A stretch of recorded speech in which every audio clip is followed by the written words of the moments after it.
ক্বালা রাসূলুল্লাহ সাল্লাল্লাহু আলাইহি ওয়াসাল্লাম আল বাখিলু মান যুকিরতু ইনদাহু ফালাম ইউসাল্লি আলাইয়া।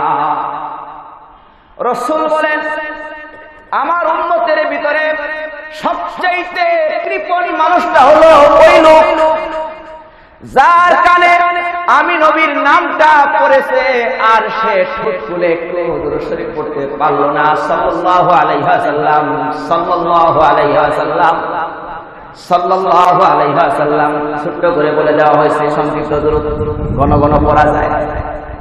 কৃপণ হইল ওই লোক যার কানে নবীর নাম পড়লো আর সে ঠোঁট নেড়ে দুরূদ পড়ল না। আর এক হাদিসের মধ্যে কিন্তু আরো কঠিন হুঁশিয়ারি উচ্চারণ করা হয়েছে। সেই হাদিসে রাসূল করিম সাল্লাল্লাহু আলাইহি ওয়াসাল্লাম বলেন, রগিবান ওই লোকটা ধ্বংস হয়ে যাক, ওই লোকটা ধ্বংস হয়ে যাক। রহমতের নবী বদদুয়া করেন, কারণ এই বদদুয়া রাসূলের পক্ষ থেকে না, আল্লাহর পক্ষ থেকে।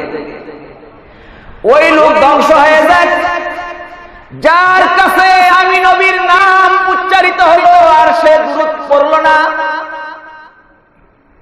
রাসূলের হাদিস থেকে বোঝা যায় কানে আওয়াজ আসলে দুরূদ পড়তে হবে, আদেশ হোক বা না হোক, আদেশ হোক বা না হোক।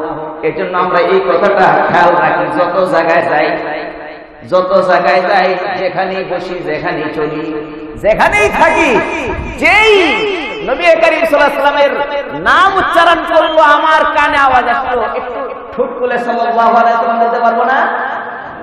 কপাল আমাদেরই খুলবে। কার খুলবে? কথা বলেন, কপাল কার খুলবে? আমাদেরই খুলবে। বাকি একটা কথা যে হুজুর একটা মাহফিলের মধ্যে অন্তত এক এক বক্তা অন্তত 100 বার করে নবীজির নাম নেবে, তো 100 বারই কি পড়া সম্ভব? অনেক সময় তো এই নিজের অজান্তেই খেয়াল থাকবে না, অজান্তি অনেক সময় বাস করে যাবে। তাহলে কি আমরা এরকম এই হুঁশিয়ারি সম্মুখীন হব নাকি? আমরা তো এখানে একটু সহজ করা হয়েছে যে এক মজলিসে, এক বৈঠকে, এক অধিবেশনে আপনি যদি অনেকবার শুনেন তাহলে একবার পড়ে দেওয়া ওয়াজিব। একবার পড়ে দেওয়াটা কি ওয়াজিব। এরপরে আর যদি না পড়েন আর গুনাহ হবে না, যদি পড়েন রহমত নাযিল হয়ে যাবে। যতবার পড়বেন কি নাযিল হবে? রহমত নাযিল হবে। দুরূদ শরীফ সম্পর্কে যেহেতু কথা আসছে, শুরুতেই বলছিলাম আল্লাহর রহমত জমিনে নামায় আনার জন্য সবচেয়ে পাওয়ারফুল আমলটাই হলো কোনটা? দুরূদ শরীফ। মনে আছে না আপনাদের? আমি একটা দুরূদ শরীফ সম্পর্কে ছোট্ট আমলের কথা বলে দেই, সবাই আমলটা করতে পারবে। যত ব্যস্তই হই, যত ব্যস্তই হই, আমি জওয়ান মানুষ, আমি বুড়া মানুষ, আমি পুরুষ, আমি মহিলা, আমার কাজ বেশি, অবসর কম, আমি যে লেভেলের মানুষই হই, যে আমলটার কথা বলবো দুরূদ শরীফ সম্পর্কে সবাই করতে পারবো। একেবারে ছোট্ট আমল, সহজ আমল, কিন্তু কপাল খুলে যাবে।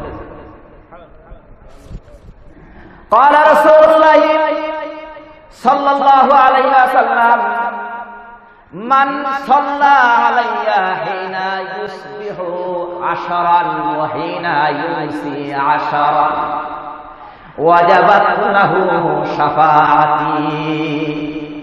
রাসূল করিম সাল্লাল্লাহু আলাইহি ওয়াসাল্লাম বলেন, যে উম্মত আমি নবীর উপর প্রতিদিন সকালবেলায় মাত্র 10 বার দুরূদ পড়ে, কয়বার? প্রতিদিন সকালবেলায় মাত্র 10 বার দুরূদ পড়ে আমার উপর, আর বিকাল বেলায় বা সন্ধ্যা বেলায় পড়ে 10 বার, সারাদিনে হলো মাত্র 20 বার। আমার যে উম্মত আমার উপর প্রতিদিন সকালবেলায় 10 বার দুরূদ পড়লো আর সন্ধ্যাবেলায় 10 বার দুরূদ পড়লো, ওয়াজাবাত লাহু শাফাআতি, কিয়ামতের কঠিন দিনে সেই উম্মতের জন্য আমি নবীর সুপারিশ ওয়াজিব হয়ে যাবে। 10 বার দুরূদ শরীফ পড়লাম, আর রাসূল বলেন এই উম্মতের জন্য কিয়ামতের দিন সুপারিশ করাটা আমার উপর ওয়াজিব, আমার উপর দায়িত্ব হয়ে যাবে।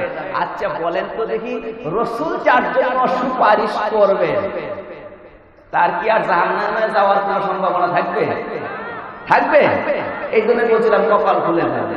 তো এই আমলটা আমরা করতে পারবো না ইনশাআল্লাহ। আজকে থেকে নিয়ত করি যে ফজরের নামাজ যেখানে পড়বো ওই জায়গা থেকে 10 বার দুরূদ শরীফ না পড়ে উঠবো না।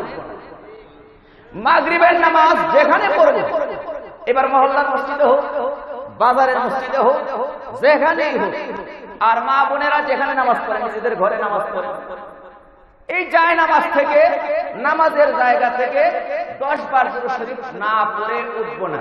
যদি কয়েকদিন একটু খেয়াল করে করি অভ্যাসে পরিণত হয়ে যাবে, আর বাদ যাবে না। করবো তো ইনশাআল্লাহ আমরা আমলটা।